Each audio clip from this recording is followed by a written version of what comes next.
మనం ఏ చర్చ్‌కి వెళ్ళినా గానీ, మనకి రక్షణ, రక్షణ, రక్షణ అని తెగ వినిపిస్తది గదండీ! అవునవునమ్మా. అసలు రక్షణ అంటే ఏంటి? దాని ఇంపార్టెన్స్ ఏంటండి? చాలా ప్రాముఖ్యమైనటువంటి విషయం ఇది.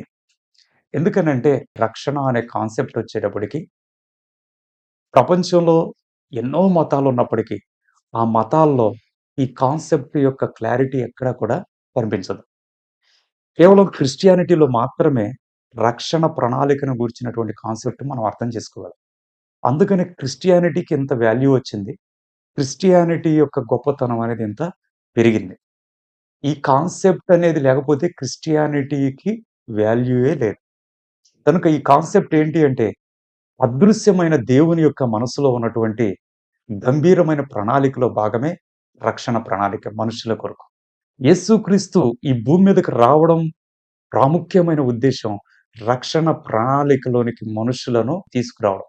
కనుక యేసుక్రీస్తును అంగీకరించడం అంటేనే రక్షణ ప్రణాళికను పరోక్షంగా అంగీకరించినట్లు అర్థం చేసుకోవచ్చు. కాబట్టి ఆ రక్షణ ప్రణాళికను గురించి డీటెయిల్‌గా తెలుసుకోకపోతే చాలా మిస్ అయిపోతాం.